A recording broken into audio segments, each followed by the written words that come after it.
Lupita is Helena Troy, Zendaya playing Athena, Travis Scott dropping rap verses in a 3,000-year-old epic.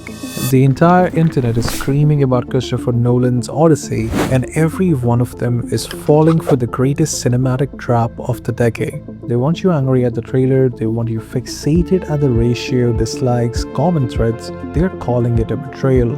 They are saying Nolan has finally lost his mind, and that is exactly why everyone is wrong about Nolan's Odyssey. The controversy is a distraction. Looking at Nolan's entire track record, you'd realize he doesn't do clean, flawless heroes. Bruce Wayne was a traumatized billionaire, violently working out his grief in the shadows. Leonard Shelby in Memento literally destroyed his own mind and lied to himself just to give his life a false purpose. Oppenheimer built a bomb that shattered the world and then had to choke on the radioactive ashes of his own genius. Nolan takes our cultural idols, strips away their armor, and exposes the shivering, bleeding human underneath. Now apply the same exact psychological lens to Odysseus. Matt Damon isn't playing a glorious king cruising home from a righteous victory.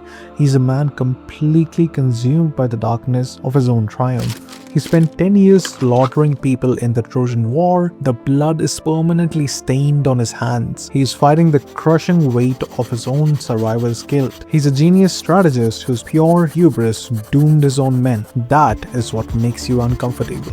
We want our myths pristine and heroic. Nolan makes them devastatingly real. Think about Penelope, played by Anne Hathaway, waiting 20 years in Ithaca. Nolan is obsessed with time. He isn't just telling a linear bedtime story, he is compressing decades of grief, isolation, and desperation into a visceral cinematic experience. He is showing us the psychological decay of a family separated by a war that meant nothing. It's not just a physical journey across the ocean, it's a mental labyrinth. Obviously, the choices that broke the internet are the casting, the modern vernacular, the connection to rap and spoken word. People are acting like Homer's Odyssey is meant to be read quietly in a dusty, elitist library. It wasn't, it was oral poetry. It was performed in the dirt streets, it was chanted, it was rhythmic, it was the raw, gritty pop culture of its era. By bringing in a diverse cast and modern cadences, Nolan isn't disrespecting the text, he's making it feel as urgent, loud, and dangerous to us today as it felt to ancient Greeks 3 millennia ago. We have to remember why we watched this guy's movie in the first place. We didn't go to see Dark Knight just to see a comic book movie, we went for Nolan's terrifying vision of chaos. We didn't go to Oppenheimer just for a history lesson, we went to feel the physical shock wave of a shattered conscience. We go to the theaters to see his mind projected at 70 millimeters. We go to see his vision. So before you hit dislike, before you write off a massive $250 million